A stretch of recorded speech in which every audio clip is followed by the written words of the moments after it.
Sometimes we make practicing too difficult. Check this out. Like, I have this book that I pulled out a while ago. It's an old book I have, Raymond Ricker's book on fourths, technique of fourths. And it's got all these, exercises on fourths. I played through a few of them. I never got through this book. But sometimes just the taking it out and looking at it is enough to put a bug in my mind about something. So there's a song that I'm just playing around with something that I'm writing, and I got to this one chord, which is for me a B flat 13 chord. And I'm trying to decide if it's a sharp 11 or it's a regular 11 chord. So I'm investigating it. And obviously context is the thing here. Like, I always like to say look left and right. It's like figuring out the scale that goes with the chord is like crossing the street. You got to look left and right. What's the chord that came before and what's the chord that's coming after? And that greatly helps determine those in-between notes, like what's the fourth, what's the sixth, alterations and such. Anyway, so I have this little phrase. So I just isolated it basically. I've just got the thing in a file in Logic as I'm working on it, and I'm just looping this one chord so I can work out this idea. And lo and behold, I just start to kind of fourths just start to show up, and I'm having fun with that. And then that's practicing. I'm in it. Now I'm practicing something fun, and it's technically challenging, and I can like slow it down and isolate it. But then here's the thing. When you get a hold of something like this, like when you get the fish on the line, I don't fish, but if probably this is what happens if you do fish. You get that thing on, like, don't let go of it. You gotta hold on to it. Come on, Dennis, come on! This is the part where you really make it into your own thing. And I'm just saying this because I just wanna share this. This is a way that I do it. Doesn't mean that I never put things in all 12 keys.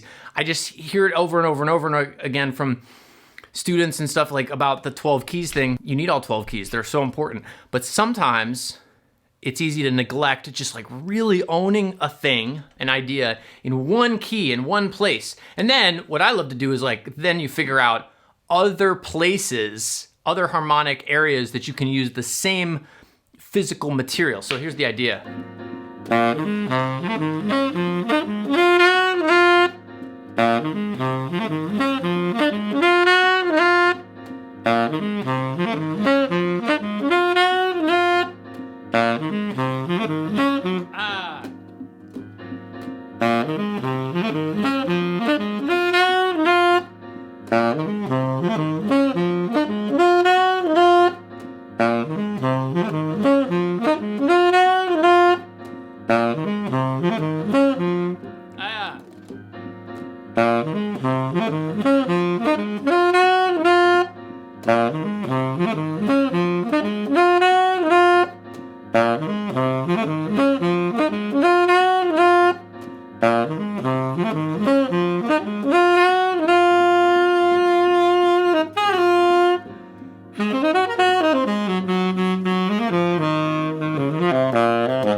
See what I mean? I keep coming back to that idea.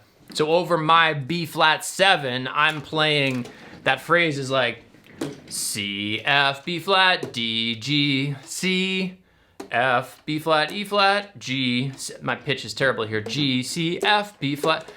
Maybe I can just, I'm playing this.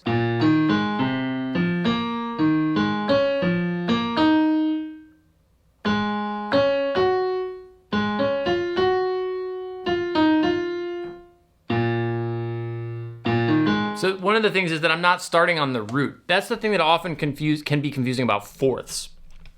Look for, if you're trying to mess with fourths, try to look for entrances into a chord that don't begin from the root. Because if you start from the root, you're instantly going to be on a kind of rocky footing, because your second note is going to be the fourth on the chord, which oftentimes is not the optimum choice. So look for other entrance places. So like over this chord, I'm playing, here's the chord, right? And I'm playing.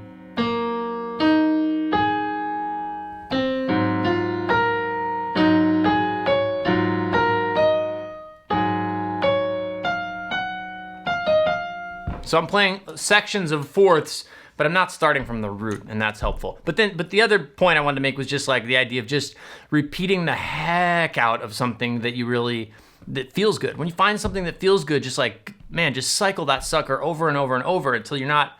Somebody was asking me about this in the studio today about a different topic, but like, how do you know when to move on from practicing a certain thing? And there's not a singular answer to that. It's subjective, but a good rule of thumb is like, where you're not thinking about whatever the thing is anymore at that tempo or whatever. If you're still thinking about it, then I don't think it's time to move on.